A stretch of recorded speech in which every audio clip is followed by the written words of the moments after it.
नमस्कार, आपका नमस्कार, स्वागत है कार्यक्रम में। नमस्कार। एक बार मैं कहूँगा कि फिर से आप थोड़ा-सा कैमरा अपनी तरफ झुका लें, ताकि आपका हेड स्पेस जो है कम हो जाए।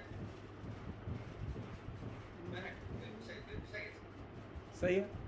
सही है सर। तो सर, हम कल जहाँ बात कर रहे थे उससे आगे बढ़ते हैं।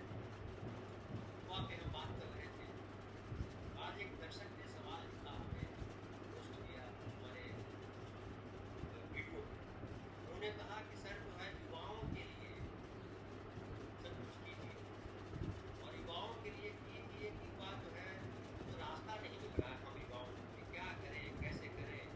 तो कहीं जॉब नहीं है, पढ़ाई में सही चीज़ें नहीं हो रही हैं, क्या करें। सर उनको एक छोटा सा जो है जवाब दे दीजिए, उसके बाद फिर जो है वो अपनी बातचीत को आगे बढ़ाएंगे। सर कैसे इनको क्या जवाब देंगे। एक एकमात्र उत्तर यही है कि वे अपने आसपास के नौजवानों से, युवाओं से बातचीत करें और उनका संगठन बनाएं। बिना संगठन बनाए और बिना आपस में संवाद किए, हम नॉनसेंस के विषयों पर खूब संवाद करते हैं, जो अप्रासंगिक विषय होते हैं उन पर बहुत संवाद करते हैं, बहुत समय खर्च करते हैं। लेकिन जो प्रासंगिक विषय हैं, जो स्थानीय विषय हैं, जो बड़े विषय हैं, क्योंकि बिना संगठनबद्ध हुए आपको लोकतंत्र में कोई भविष्य नजर नहीं आएगा। सर मैं आगे बढ़ता हूँ, और युवाओं को जिस तरह से राजनीति में लपेट लिया गया है, या युवाओं को जिस तरह से समाज में प्रदर्शित किया हुआ है, और राजनीति ऐसी राजनीति जो धर्म की राजनीति है, जाति की राजनीति है, अपनी एक कहीं भी अलग किस्म की पहचान की राजनीति है, उस राजनीति से युवाओं का कितना लाभ हो रहा है, कितना नुकसान। अब ये तो अपनी अपनी चॉइस की बात है। ये प्रत्येक युवा की अपनी राजनीतिक चॉइस हो सकती है कि वो किस तरह की राजनीति पसंद करता है। वो आइडेंटिटी पॉलिटिक्स पसंद करता है, वो कास्ट की राजनीति पसंद करता है, धर्म की राजनीति पसंद करता है। लेकिन हम इन सबके बीच में एक चीज़ जरूर उनके साथ साझा करना चाहते हैं। वो ये आइडेंटिटी पॉलिटिक्स या धर्म की राजनीति या कास्ट की राजनीति ये करके वो जाना कहाँ चाहता है। अगर जाति की राजनीति करके हम एक अच्छे जातिवादी बनना चाहते हैं तो बेकार है मेहनत। धर्म की राजनीति करके अगर एक धार्मिक बनना चाहते हो तो मध्यकाल में जाना होगा, फिर वो भी मेहनत बेकार है। मुझे आधुनिक मनुष्य बनना है कि नहीं बनना है, कई रास्ते हो सकते हैं। कुछ लोग हो सकते हैं कि वो जाति की राजनीति के जरिए आधुनिक मनुष्य बनना चाहते हो, लेकिन क्या वो आधुनिक मनुष्य बनना चाहते हैं? महत्वपूर्ण बात यह है कि वे युवा क्या बनना चाहते हैं। वे एक अच्छा जाति का नेता बनना चाहते हैं, वे अच्छा एक धर्म का नेता बनना चाहते हैं, वे अच्छा राजनीति का नेता बनना चाहते हैं। तो वे इस बनने के बाद में जाएंगे कहां? दिक्कत यहां पर है कि इन युवाओं को यह नहीं मालूम कि जाना कहां है, या आइडेंटिटी पॉलिटिक्स करने वालों को या धर्म की राजनीति करने वालों को यह नहीं मालूम कि उन्हें जाना कहां है। और यही असल में मुश्किल की जगह है। हमारा मानना यह है कि युवाओं को राजनीति करते समय यह प्रश्न बार बार पूछना चाहिए, चाहे वो जिस जगह हो, आरएसएस में हो, कम्युनिस्ट पार्टी में हो, चाहे वो सोशलिस्ट पार्टी में हो, चाहे वो और किसी दूसरे संगठन में हो, यह बार बार पूछना चाहिए कि आखिर हमारा लक्ष्य क्या है। अगर युवा की अपनी मौजूदा स्थिति में बुनियादी परिवर्तन नहीं आता, बुनियादी परिवर्तन से मतलब है उसकी चेतना और उसके मूल्यबोध में परिवर्तन नहीं आता, तो इसका मतलब यह है कि वह किसी डेडलॉक में या किसी यथास्थितिवादी अवस्था में फंसा हुआ है। और इस यथास्थितिवादी दायरे से निकलने के लिए उसके पास में कोई रास्ते होने चाहिए, और एक ही रास्ता है। आधुनिक काल में एक ही रास्ता है, दूसरा रास्ता नहीं है। मैं एक छोटा उदाहरण दे रहा हूं। जैसे मुझे अगर कलकत्ता से दिल्ली जाना है तो मेरे पास में राजधानी एक्सप्रेस है। राजधानी एक्सप्रेस में जरूरी नहीं सब लोग दिल्ली के ही यात्री चढ़ें, उसमें ऐसे भी लोग हो सकते हैं जो पटना के हों, ऐसे भी हो सकते हैं जो गया के हों, ऐसे भी हो सकते हैं जो धनबाद उतरना चाहते हो। लोकतंत्र में ऐसे लोग हैं जो बीच बीच में कहीं उतरना चाहते हैं, लेकिन लोकतंत्र में ऐसे भी लोग हैं जिनका लक्ष्य लोकतंत्र है। लोकतंत्र भी पाया नहीं है हमने, हासिल नहीं किया है, हासिल करना ये हमारा लक्ष्य है। मुश्किल क्या होगी, ये इल्यूजन हो गया कि लोकतंत्र तो आ गया। जी नहीं, लोकतंत्र आया नहीं है। ये जो भ्रम है, ये भ्रम हमारे विभिन्न विचारधारा के नौजवानों में है। मैंने खुद अपने जीवन के बहुत ही महत्वपूर्ण वर्ष, मैं इमरजेंसी में छात्र राजनीति शुरू की थी, इमरजेंसी के पहले। मुझे जयप्रकाश नारायण भी अच्छे लगते थे, मुझे इंदिरा गांधी भी अच्छी लगती थी। दिक्कत ये थी, और मैं संस्कृत कॉलेज की स्टूडेंट्स यूनियन का सेक्रेटरी हुआ करता था, इमरजेंसी में सेक्रेटरी बना था। इस समय चुनाव नहीं होते थे। अब मुझे ये पता नहीं था कि इसमें मुझे दोनों ही क्यों अच्छे लगते हैं। और आपको जान के अच्छा होगा कि मैंने जयप्रकाश नारायण के लिए काम करते हुए मैंने स्टूडेंट फेडरेशन ज्वाइन किया, मैंने कम्युनिस्ट पार्टी ज्वाइन की। और ये स्थिति मेरी, मुझे मालूम नहीं, मैं लगातार पढ़ रहा हूं, लेकिन मुझे मालूम नहीं है कि क्या स्थिति है। छोटी सी घटना बता रहा हूं, ये जानबूझ के, ये बहुत इंपॉर्टेंट घटना है। तो मैं जब पटना में जयप्रकाश नारायण के यहाँ उनके अमृत महोत्सव में शामिल होने गया, तो मैं जनेऊ पहनता था उन दिनों। तो एक सर्वोदयी ने मेरी शिकायत कर दी बाबू से कि बाबू ये तो जनेऊ पहनता है, ये कैसा सर्वोदयी है। तो उन्होंने कहा कि तुम जनेऊ क्यों पहनते हो, क्योंकि उस समय 78 की बता रहा हूं, उस समय जनेऊ तोड़ो आंदोलन चल रहा था बिहार में। मैंने तब भी कहा था, मैं आज भी कह रहा हूं, मैंने कहा ये मेरा निजी अधिकार है, मैं जनेऊ पहनूं या ना पहनूं, मैं तिलक लगाऊं या ना लगाऊं, ये मेरा निजी अधिकार है। मैं इस अधिकार का उपयोग करूं या इसे त्याग दूं, ये मेरी अपनी इच्छा पर है। मैंने कहा मैंने मार्क्सवाद भी पढ़ा है, मैं नास्तिक भी हूं, लेकिन मैं आस्तिक भी हूं। क्यों? मैंने एक उदाहरण दिया था, मैं अभी आपके बहाने मैं युवाओं से शेयर करना चाहता हूं। अगर कोई चोर मंदिर में घुस जाए चोरी करके, या कोई कातिल हत्या करके मंदिर में घुस जाए, तो पुलिस कैसे जाएगी मंदिर में? जूते पहन के जाएगी या मंदिर के नियमों के तहत जाएगी? अगर वो जूते पहन के जाएगी तो मंदिर में लोग घुसने नहीं देंगे और पुलिस की इमेज खराब हो जाएगी। मंदिर में अगर कातिल को पकड़ने के लिए पुलिस को जाना होगा तो मंदिर के नियमों के तहत ही जाएगी वो, तभी वो कातिल को पकड़ सकती है, तभी वो मंदिर की भी मदद ले सकती है। मुझे ये अपनी चॉइस, युवाओं को अपनी चॉइस, अपनी इच्छा, इस पर खास तौर पर ध्यान देना चाहिए। दिक्कत क्या हो गई कि वे अब अपनी इच्छा से संचालित नहीं है। युवा कुछ देर के लिए ठहर के ये सोचें कि उनकी अपनी इच्छा क्या है। उनकी अपनी इच्छा है कि उनके पास में एक अच्छा घर होना चाहिए, उनकी इच्छा है कि उनके पास में एक अच्छी डिग्री होनी चाहिए, उनकी इच्छा है कि उनके पास में अच्छी नौकरी होनी चाहिए। लेकिन इसके लिए पहली शर्त है मेहनत।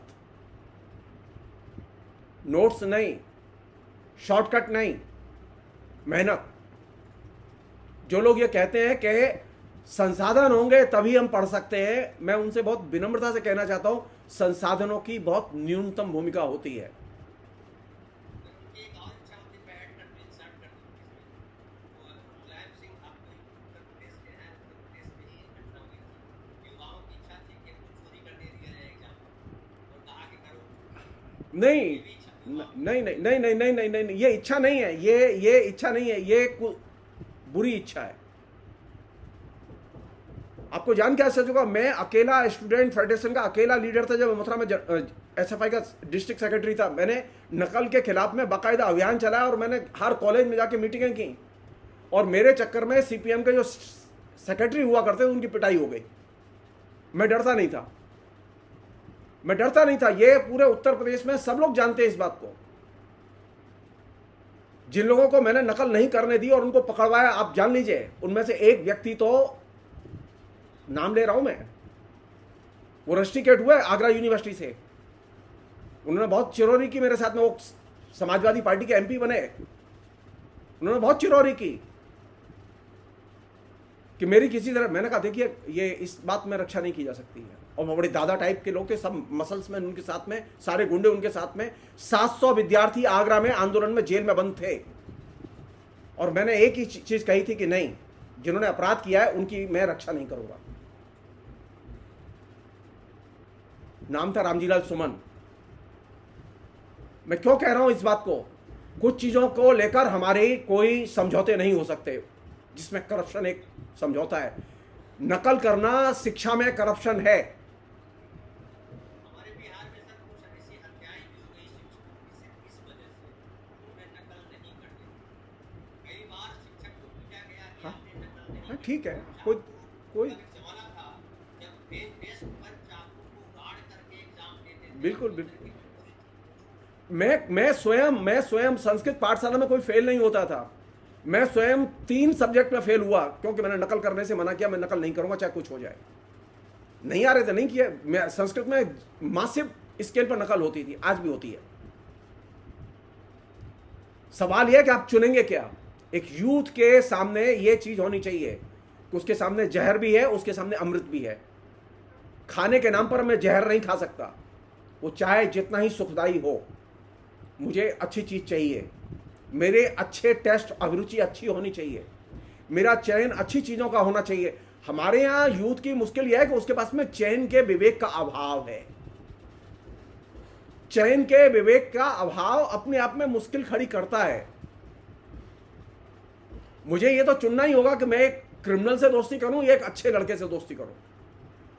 अगर मुझे अच्छे लड़के नहीं मिले तो मैं अच्छे लड़के पैदा करूं, अपने व्यवहार से पैदा करूं। सेकंड चीज जो कि बहुत जरूरी है, मतलब स्टूडेंट के अपने परमार्जन के लिए, उसके परिष्करण के लिए, वो ये कि स्टूडेंट लाइफ में तो हमारे अंदर विचारों को लेके एडवेंचर होना चाहिए। हमें नए नए विचार जानने चाहिए। अभी जो विद्यार्थी है, जो यूथ है, उसकी स्थिति यह है कि उसे नए विचार जानने में कोई दिलचस्पी नहीं है। आप नए विचार जानेंगे नहीं, नए विचारों की खोज नहीं करेंगे तो नए मूल्य पैदा कैसे करेंगे। डिग्री से मूल्य नहीं पैदा होते। नए मूल्य पैदा करने के लिए जरूरी है कि नए विचारों को जाना जाए, नए विचारकों के पास जाया जाए। हमारे युवाओं में तो सबसे बड़ी मुश्किल यह है कि उन्हें तो अधिक से अधिक क्या चाहिए, एक ट्यूशन के लिए एक टीचर चाहिए, और सबसे जो खतरनाक चीज है वो ये कि नोट्स चाहिए। उसके बाद में वो परीक्षा में पास हो जाए और उन्हें अच्छे नंबर आ जाए, उनको डिग्री मिल जाए। नहीं, मुझे ऐसा युवा नहीं चाहिए और मुझे ऐसी युवा मानसिकता नहीं चाहिए। मुझे ऐसा युवा चाहिए जो किताब खोजे। अब किताब नहीं खोजते, अब लोग गैस पेपर और नोट्स की जो किताबें वह खोजते, कुंजियां खोजते हैं। इसने क्या किया कि इसने पूरे के पूरे युवा के चरित्र को शॉर्टकट के रास्ते पर डाल दिया है। परीक्षा तो पास कर लेते हैं लोग। मैं एक इंटरव्यू में गया हुआ था सिलेक्शन कमेटी में, एक लड़के के एमए में 75% नंबर, शानदार नंबर उसके थ्रू आउट। मैंने उससे पूछा कि भाई तुम्हारा स्पेशल पेपर प्रेमचंद था, तो तुमने प्रेमचंद की कोई किताब हाथ से छू के देखी है? तो उसने कहा नहीं सर। अच्छा, मेरे साथ ये प्रिविलेज रहा है, मैं थोड़ा बदनाम हूं इस बात के लिए कि मेरे सामने झूठ बोलने की हिम्मत नहीं पड़ती किसी की। तो जब उसने कहा कि मैंने किताब देखी ही नहीं है, और वो स्पेशल पेपर में उसके 80 नंबर 100 में से। अब आप यहां से सोचिए, वह विद्यार्थी प्रेमचंद की किताब को उसने स्पर्श नहीं किया, लाइब्रेरी जाके किताब की गंध उसने महसूस नहीं की, तो आपकी पढ़ाई क्या हुई? आज की स्थिति यह है, बड़ी बदतर स्थिति है कि विद्यार्थी लाइब्रेरी नहीं जाते, नई किताबें नहीं खोजते, नए विचार नहीं खोजते। तो नए विचार के बिना तो नया मनुष्य नहीं बनेगा, नया नौजवान भी नहीं बनेगा। नए नौजवान को बनने के लिए उसके अंदर 2 चीज होनी चाहिए, नए विचारों के प्रति आकर्षण और खोज का एप्टीट्यूड। अगर उसके अंदर खोज का एप्टीट्यूड नहीं होगा तो वह नया मनुष्य, नया नौजवान नहीं बन सकता, नया भारत भी नहीं बना सकता। नए भारत में जिन लोगों की बड़ी भूमिका रही है, वे नए विचारों के प्रति एकदम पागल थे, खोज खोज के नए विचारों की खोज करते थे। छोटी सी घटना बता रहा हूं मैं आपको, नौजवानों के लिए ये प्रोग्राम इसलिए। भगत सिंह को फांसी की सजा मिली थी। आमतौर पर यह देखा गया कि भगत सिंह जिनको फांसी की सजा मिलती थी, उनका वजन कम हो जाता था चिंता में और दुख में। और जुल्फिकार अली भुट्टो एक क्लासिक एग्जाम्पल है उसका, जो कि हाल के ही वर्षों में कि उनके वो सूख के छुआरा हो गए थे। भगत सिंह को जब फांसी की सजा बोली और भगत सिंह को जब फांसी की सजा दी गई, भगत सिंह का वजन बढ़ गया। पूछा क्यों? तो जो फांसी के लिए जो अपॉइंटेड था, वो गया उनके पास में कि अब आपको फांसी के लिए ले चलना है, आप चलिए ना मेरे साथ में, अब तो उठ के। तो भगत सिंह का थोड़ी देर रुक जाओ,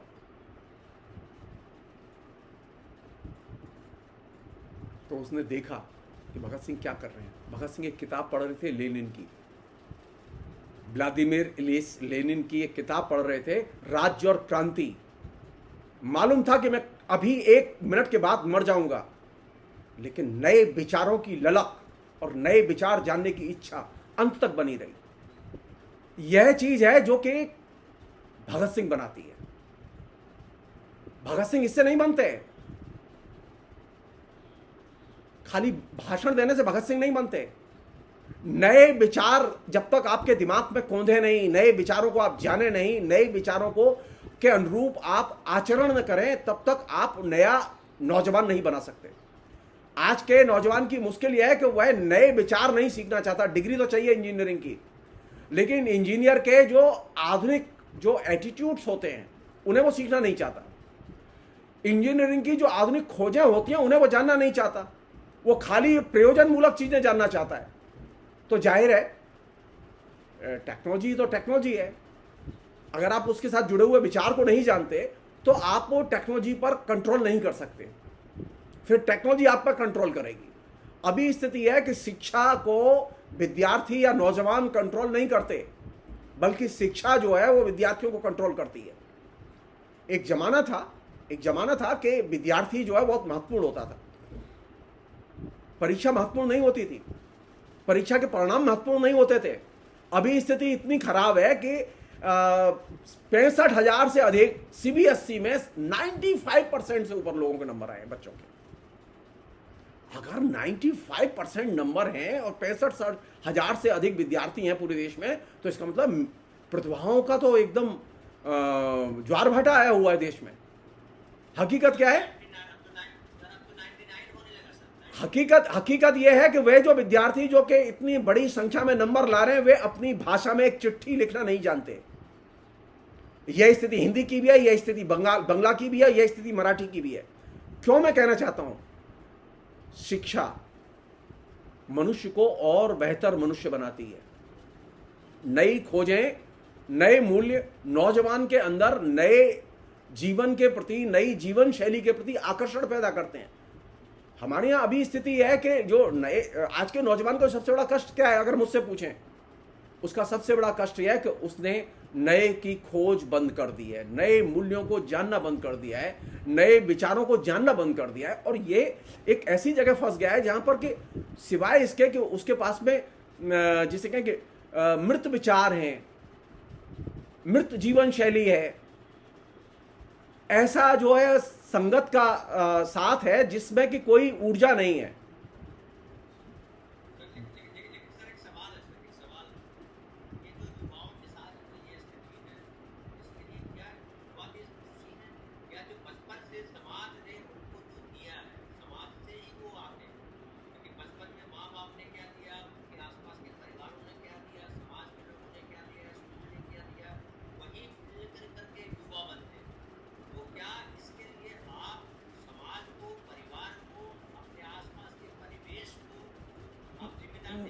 नहीं, इनकी बहुत थोड़ी सी भूमिका है, इनकी निर्णायक भूमिका नहीं है। निर्णायक भूमिका है युवाओं में पहलकदमी का अभाव, वे अपने इनिशिएटिव उनके अंदर नहीं है। आपको जान के आश्चर्य होगा कि मैं जब जेएनयू में पढ़ने गया था ना, तो मेरे पास में एडमिशन के लिए पैसे नहीं थे और पहनने के लिए 2 जोड़ी कपड़े थे, बड़े खराब। कल्पना नहीं कर सकता था कोई जेएनयू में दाखिले लेने की उस समय। और मैं जब दाखिला लेने गया तो अपने दोस्तों से पैसे मांग के उधार लेके मैंने दाखिला लिया। मेरे पास खाने के लिए पैसे नहीं थे, मैंने कभी अंग्रेजी नहीं पढ़ी थी, मैंने कोई मॉडर्न एजुकेशन नहीं अर्जित की थी, लेकिन इसके बावजूद मैंने सारी मॉडर्न चीज़ों को ज़बरदस्ती पढ़ने की कोशिश की और अर्जित की। और ये मेरी नहीं, जेएनयू के हजारों विद्यार्थियों की यही कहानी थी, आज भी है। क्यों मैं कह रहा हूं? व्यक्तिगत पहलकदमी आधुनिक काल की सबसे बड़ी खूबी है। अब मसलन आप अगर खुद प्रयत्न न करते तो आपका चैनल थोड़ी बनता। आप ये कहें आपको संसाधन सारे दे दिए जाएं, संसाधन तो है लोगों के पास में, टीवी चैनल्स हैं, लेकिन वो एक सामान्य से अच्छा सा रिलेवेंट डिस्कशन ऑर्गेनाइज नहीं कर पाते। क्यों? अंदर से पहलकदमी का अभाव। ये आंतरिक सेंसरशिप जिसे हम लोग कहते हैं ना, वो बड़ी खतरनाक होती है। हमारे युवा की सबसे बड़ी मुश्किल यह है कि वह पहलकदमी से अपने हाथ पैर खींचना चाहता है, वह अच्छे, अगर पहलकदमी करता है तो वो सिनेमा देख लेता है, वो पहलकदमी करता है तो वो एक अच्छी लड़की खोज लेता है प्यार करने के लिए, लेकिन वो पहलकदमी करके एक अच्छी किताब नहीं खोजता कि वो शहर में किताब कहां से आएगी। सवाल यह है कि ये बेचैनी, पुस्तक के लिए बेचैनी वैसे ही होनी चाहिए जैसे मुझे अपने लिए ये सांस, मुझे पवित्र हवा चाहिए, मुझे प्रदूषण रहित हवा चाहिए, इसके लिए प्रयत्न करना होता है। और लेकिन हमारी मुश्किल क्या है कि हम हर चीज ये समाज के खाते में कब तक डालेंगे। बिल्कुल नहीं, एकदम नहीं। मेरे तो परिवार में कोई मॉडर्न एजुकेशन में गया ही नहीं, पूरी सेंचुरीज में नहीं गया, मेरे आसपास कोई नहीं गया। मेरे साथ के जो लोग थे वो मुझसे अच्छे पढ़े लिखे लोग थे, उसी एनवायरमेंट में थे। एनवायरमेंट की न्यूनतम भूमिका होती है, निर्णायक भूमिका होती है आधुनिक काल में व्यक्ति की निजी पहलकदमी की, पहली चीज। दूसरी चीज व्यक्तिवाद, मेरी इच्छा है, मैं इसे करूंगा, मैं इसे हासिल करना चाहता हूं, मैं इसे करना चाहता हूं। वह लड़का कोशिश करता है तो वो आईआईटी में एडमिशन हो जाता है उसका, वह कोशिश करता है तो वो डीएम बन जाता है, सीएम बन जाता है, वो पीएम बन जाता है। लेकिन वही लड़का अगर कोशिश करे तो वो एक अच्छा सोशल साइंटिस्ट नहीं बन पाता, और ये मेरे लिए चिंता की चीज है। हिंदुस्तान पीछे क्यों है? हिंदुस्तान पीछे इसलिए क्योंकि हिंदुस्तान के नौजवानों में विचारों को लेके पहलकदमी नहीं है, डरते हैं कि नए विचार कहीं उनको कुचल न दें। नहीं, नए विचार कुचलते नहीं है, नए विचार रूपांतरित करते हैं। हम विचारों से प्रेम, मैं सारे विचारधारा के लोगों से मिलता हूं, मेरी सबसे अच्छी दोस्ती है, और यंग एज से दोस्ती है, आज से नहीं, यंग एज से दोस्ती है सभी विचारधारा के लोगों से। क्यों? क्योंकि अगर मैं मनुष्य से प्रेम करूंगा तो मुझे विचारों से प्रेम करने की भी आदत होगी। विचारों से प्रेम खाली करके आप मनुष्य से को छोड़ के विचारों से प्रेम करेंगे, किताबों से प्रेम करेंगे, इससे बात नहीं बनेगी। मुझे किताबें भी चाहिए, मुझे नए विचार भी चाहिए, और मुझे आसपास के सारे लोग चाहिए, वो चाहे अच्छे हों, बुरे हों, अनपढ़ हों, जाहिल हों, अशिक्षित हों, सब चाहिए। मैं ये नहीं कह सकता नहीं मैं तो बहुत पढ़ा हूं जी, मैं तो आपसे बात नहीं करूंगा क्योंकि आप तो अनपढ़ आदमी है। नहीं, मुझे ये जो अनटचेबिलिटी वाला जो भाव बोध है कि मैं तो इंजीनियर हो गया हूं, जब मैं इनसे क्यों सीधे मुंह बात करूं, ये तो एक पत्रकार आदमी है। नहीं, बिल्कुल नहीं। ये जो अपने अंदर एक खास तरह की थोथी सुपीरियरिटी जो युवाओं में है, वो जाति की है, वंश परंपरा की है, धर्म की है, ये जो सुपीरियरिटी है, ये श्रेष्ठत्व भाव जो है, ये बहुत खतरनाक भाव है। इसने क्या किया कि छात्रों के और युवाओं के विकास को एकदम अवरुद्ध कर दिया है। ठीक है, तुम्हारे पिता बहुत अच्छे व्यक्ति थे, बहुत अच्छे हैं, बहुत अच्छी दौलत है उनके पास में, लेकिन सवाल यह कि तुम कैसे हो? तुम क्या अपने पिता से बेहतर हो? एक और चीज, मैं बहुत ही जरूरी चीज है जो मैं आपके बहाने कहना चाहता हूं। आप किसी भी लड़के से पूछिए या किसी भी लड़की से पूछिए, लड़की से पूछिए तू क्या अपनी मां जैसी बनना चाहती है? कोई लड़की अपनी मां जैसी नहीं बनना चाहती। क्यों? माँ ने तो जन्म दिया है, माँ ने पेट में रखा है, माँ ने पाला है, माँ ने अपने अमूल्य 25 साल खर्च किए हैं तुम्हें बड़ा करने में, लेकिन तुम माँ जैसी बनना नहीं चाहती हो। इसका मतलब यह कोई ऐसी चीज है जो कि माँ से अलग है और आगे विकसित है, जो कि तुम्हारे जेहन में है।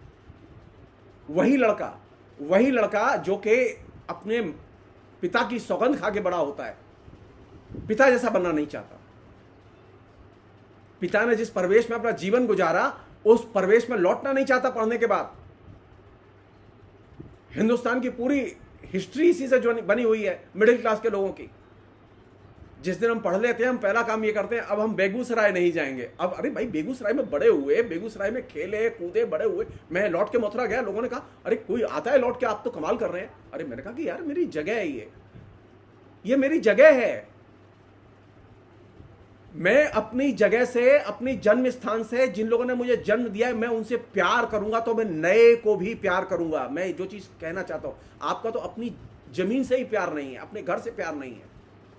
मैं घर में नहीं रहता अपने मथुरा में, मैं तोड़वा के बनवाया नया कि आऊंगा, जब भी आऊंगा इच्छा हुई रहूंगा। मेरा घर तो है, मेरे मन में रहे। मैं बहुत पहले 40 साल पहले मैंने पूजा वूजा सब छोड़ दी थी, मैं सब संभाली आके। क्यों? मुझे उससे राशन नहीं आने वाला।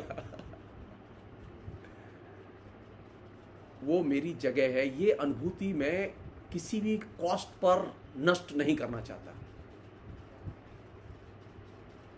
मैं एंजॉय करता हूं उसे। मेरे साथ के जितने लोग हैं वो भांग पीते, मैं भांग नहीं पीता, मैं कोई नशा ही नहीं किया मैंने अपने जीवन में कोई। तो वो कहते हैं कि तुम बेकार आदमी हो, तुमने कभी भांग नहीं पी। जेएनयू वाले कहते हैं तुमने कभी दारू नहीं पी, तुम बेकार आदमी हो। अच्छा मैं क्या छोड़ दूं? नहीं, मुझे वो भी चाहिए, मुझे ये भी चाहिए।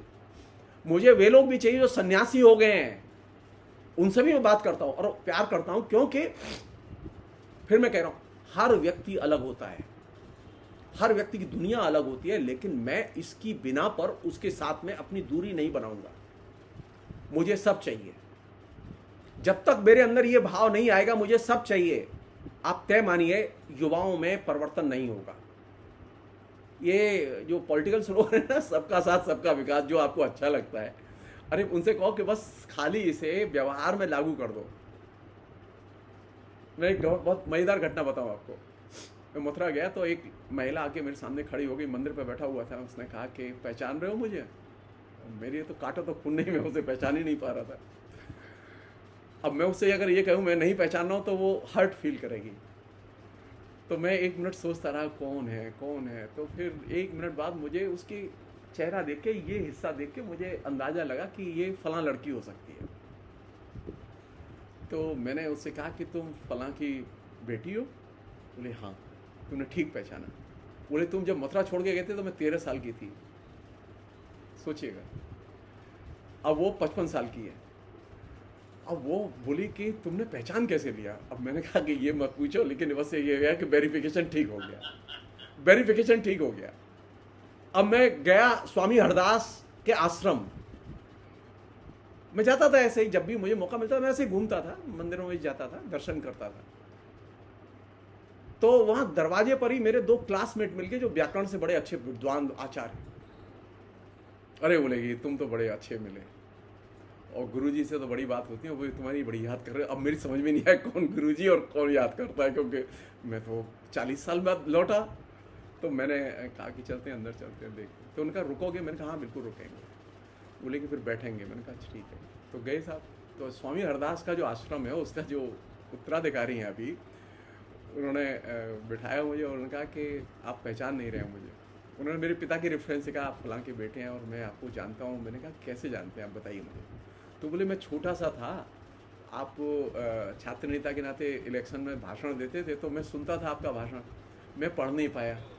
और आप सोच नहीं सकते मैं इतना कितना खुश हूँ आज।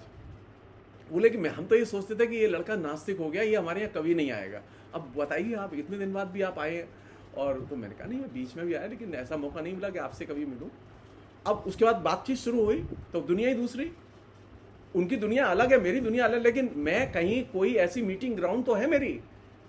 मुझे हर व्यक्ति चाहिए इस समाज में, जो कोई पैदा हुआ है, कोई भी व्यक्ति मेरे लिए अछूत नहीं है। ये अछूत समस्या जो है ना, जानते हैं वो जाति में तो चली गई, लेकिन हमारे जेहन में आ गई। हमने तरह तरह के नए अछूत पैदा कर दिए और इसने युवाओं का बड़ा नुकसान किया।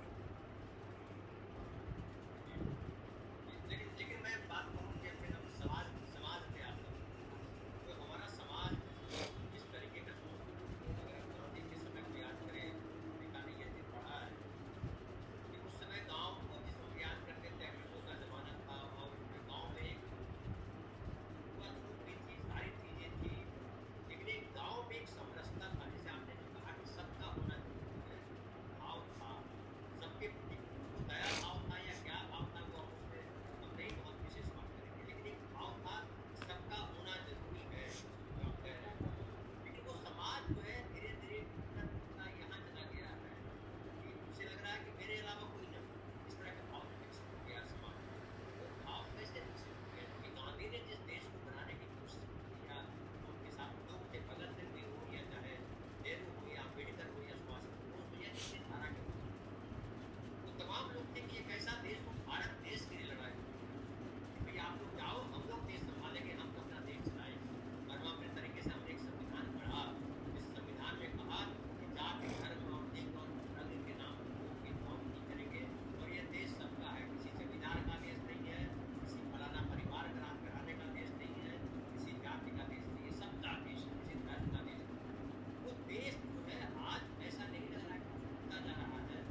देखो, एक तो बहुत ही सामान्य सी बात है, लेकिन बहुत ही मुश्किल बात है ये कि जितना ये डिवीजन ऑफ लेबर या श्रम विभाजन बढ़ा है समाज में, उतनी ही हमारे बीच में दूरियां बढ़ी हैं। गांधी जी जिस दौर में थे, उस दौर में श्रम विभाजन उतना नहीं था, और उस जमाने में उतना माइग्रेशन नहीं था। मुश्किल क्या हो गई है कि गांधी जी कैपिटलिज्म की जो विशेषता थी, श्रम विभाजन और माइग्रेशन, इससे अनभिज्ञ थे। अब जाहिर है डेवलपमेंट तो होगा, बांध बनेंगे, बिजली घर बनेंगे, सड़कें बनेंगी, हाईवे बनेंगे, कारखाने लगेंगे, तो जाहिर है जमीनें ली जाएंगी, और जमीनें ली जाएंगी तो लोग बेदखल होंगे और माइग्रेट करेंगे। तो वह कोई साधारण माइग्रेशन नहीं है, असाधारण माइग्रेशन है ये। और इसने एक सबसे बड़ा खतरा पैदा किया कि करोड़ों करोड़ों लोगों को गांव से खदेड़ के बाहर कर दिया। दूसरी चीज जिसने कि गांव से में लोगों का जो जिससे हृदयहीनता पैदा की, उसका एक बड़ा कारण यह है कि कृषि जो है वो अब उपयोगी और लाभकारी नहीं रह गई। कृषि अगर उपयोगी और लाभकारी होती, कोई भी किसान का बेटा जो है किसान नहीं बनना चाहता। हाँ हाँ, वो हम वो सब वो एक समस्या है। कारण क्या है कि हमने कृषि को लाभकारी एक तरह से उत्पादक शक्ति नहीं रहने दिया, और जब हम अपने कृषि को एक लाभकारी उत्पादन का क्षेत्र खत्म कर दिया, तो उसका परिणाम तो निकलेगा। उसका पहला परिणाम क्या है कि पहला परिणाम यह है कि कृषि क्षेत्र में बड़े पैमाने पर पामाली पैदा हुई। आज किसान लोग जो है वो चाहे बड़ा किसान हो चाहे छोटा किसान हो, वो जितने मतलब कष्ट में हैं, उतने कष्ट में कोई और नहीं है। अगर कोई ये कहे कि बड़ा किसान हूं मैं और मुझे कोई कष्ट नहीं है, वो गलतफहमी का शिकार है। कष्ट उसे भी है, उसकी रेंज अलग है, रेंज अलग है। इसलिए पहली चीज यह है कि हमने कृषि को अब जैसे कारखाना है, इन्फोसिस के लोग हैं जो काम कर रहे हैं, अगर उनको लाभ नहीं होगा तो वो छटनी करेंगे कि नहीं करेंगे? करेंगे। वो आए दिन छटनी करते रहते हैं, पिछले दिनों भी की उन्होंने। तमाम कंपनियों ने अपने ऑटोमोबाइल के कारखाने बंद कर दिए, 5 कंपनियां हिंदुस्तान छोड़कर चली गई। क्यों? और हजारों लोग निकाल दिए। क्यों? क्योंकि कोरोना के बाद में उनकी स्थिति ये थी कि उनकी कारें नहीं बिकेंगी। कृषि में हमने ये ध्यान ही नहीं दिया कि किसान जाएगा कहां।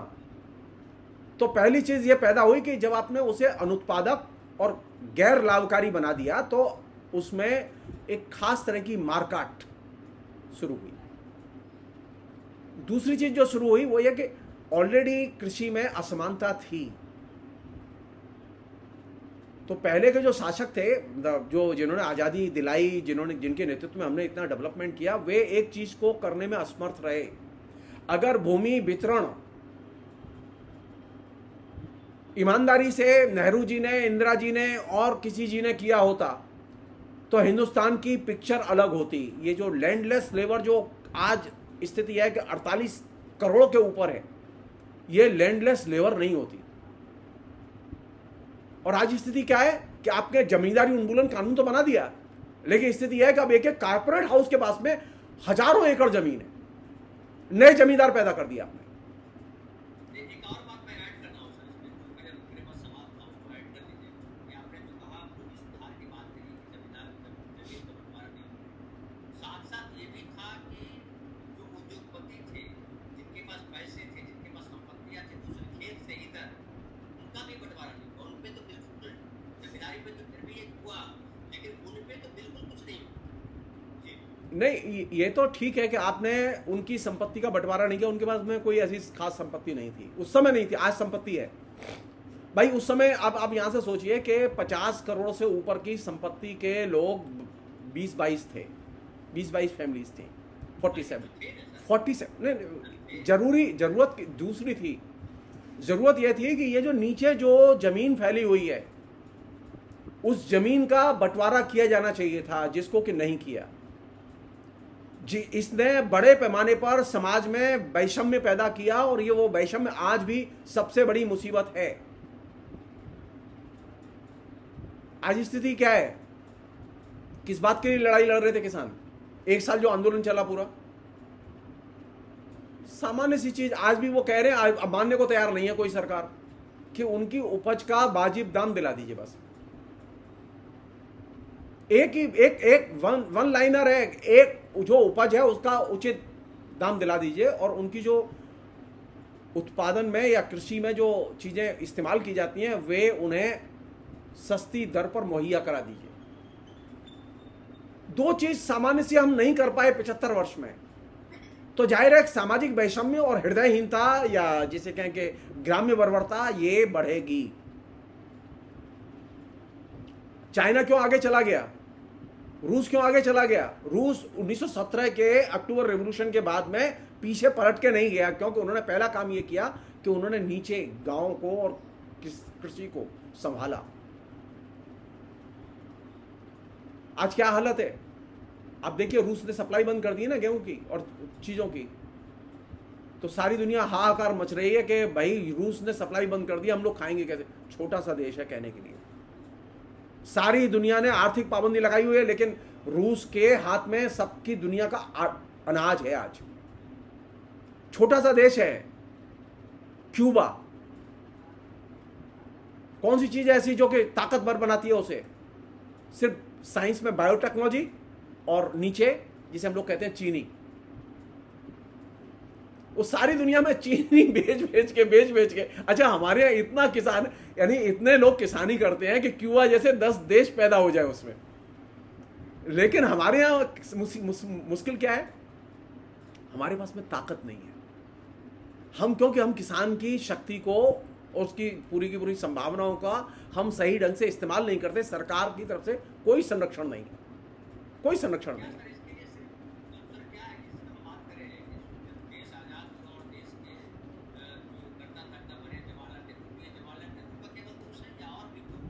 नहीं, वो आइडिया का दोष है। जवाहरलाल नेहरू के जो आइडिया था वो ये था कि हिंदुस्तान जो है समाजवाद के नमूने का समाज होगा। उन्होंने पहली प्लानिंग जो डिक्लेयर की पंचवर्षीय योजना, उसका मोटो ही ये था, जहां से शुरू हुई चीज, समाजवादी नमूने का समाज।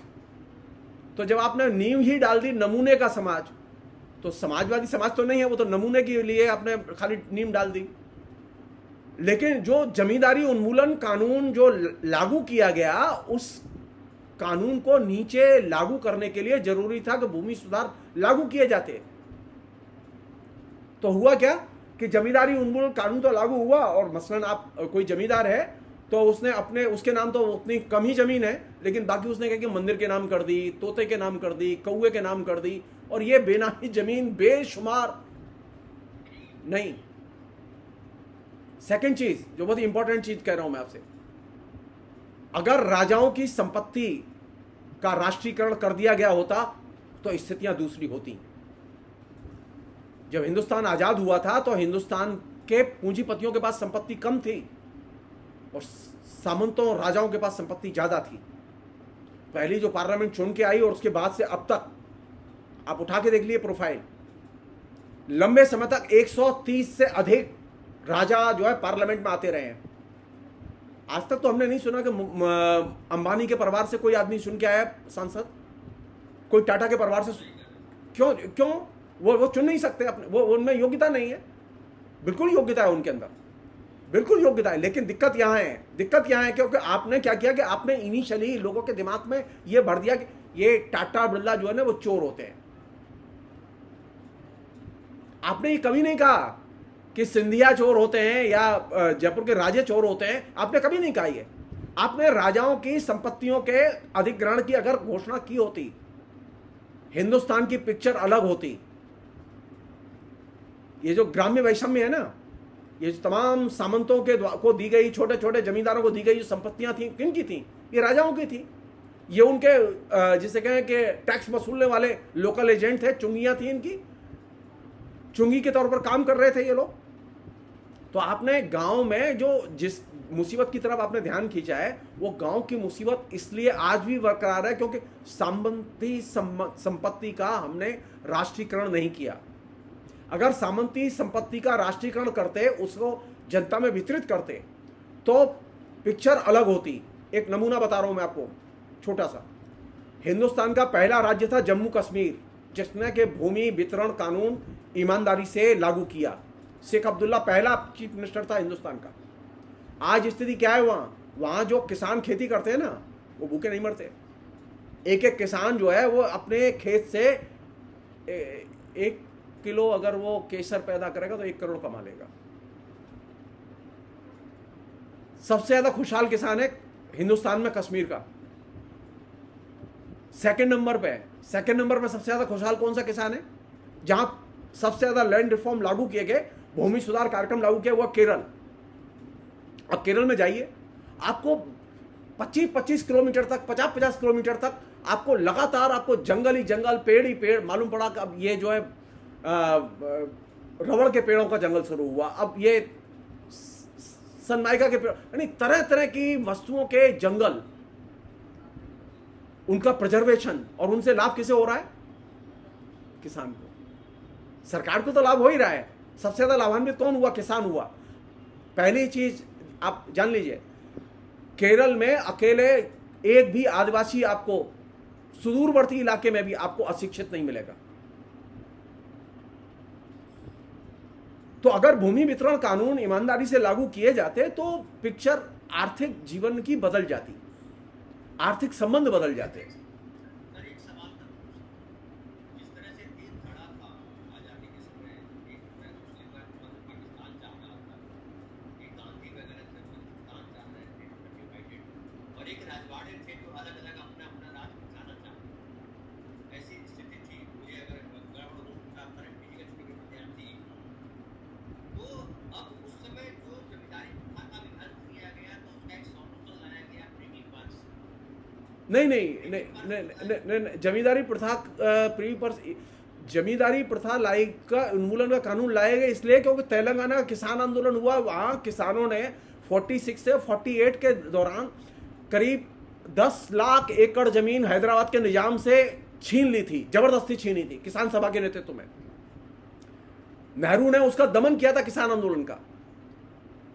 लोग इसके जिक्र नहीं करते क्योंकि हम लोगों को सेक्युलरिज्म की रक्षा करनी होती है ना, तो दिक्कत हो जाती है हमारे लिए। उस तेलंगाना के किसान आंदोलन का 2 साइड इफेक्ट थे। पहला था जमींदारी उन्मूलन कानून आया, और दूसरा साइड इफेक्ट था कि ये जीटी रोड, जिसे हम लोग ग्रैंड ट्रंक रोड, ये इसकी सड़कों का नेटवर्क आया। क्योंकि पहली बार सेना को और भारत सरकार को, और खासतौर पर चूंकि प्रधानमंत्री, कार्यवाहक प्रधानमंत्री महान नेहरू जी थे,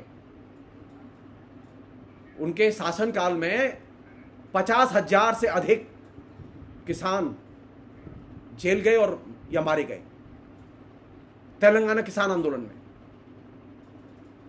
कांग्रेस जीत नहीं पाई थी उस इलाके में, ये जान लीजिए। पहली लोकसभा में उस समय सारे दिग्गज जिनका स्वाधीनता संग्राम में महान योगदान था, जब पहली लोकसभा का चुनाव हुआ तो पटेल को भी उतने बड़े मार्जिन से जीत नहीं मिली थी, नेहरू को भी नहीं मिली थी जितने बड़े मार्जिन, सबसे ज्यादा मार्जिन से आंध्रा में किसान सभा का प्रेसिडेंट जीता था चुनाव लोकसभा का, और सबसे बड़े ग्रुप के तौर पर उभर के आए थे वहां से लोग। ये जो तेलंगाना राज्य आज बना है, वह दौर था। आप ये यहां से समझिए।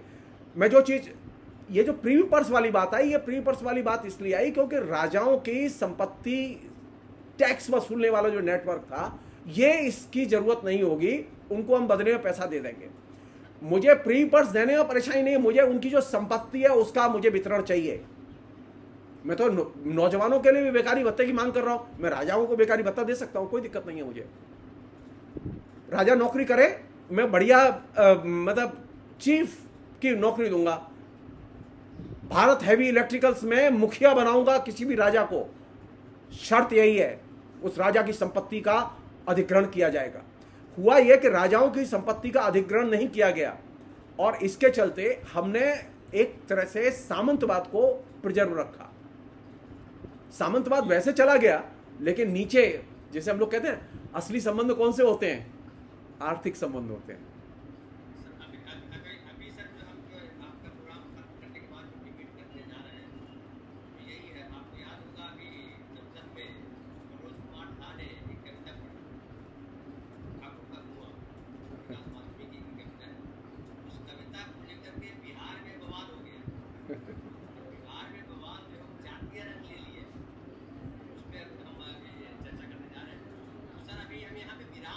हाँ ठीक है, और हम बाय। फिर जो है कल आपसे संवाद करेंगे। अब बाद में कर लेंगे। अब ये आज ये दो एपिसोड हम लोग यहीं रखें और फिर बाद में हम लोग ठीक है सर, तो जब आप कहेंगे फिर हम संवाद करेंगे। हाँ हाँ हाँ।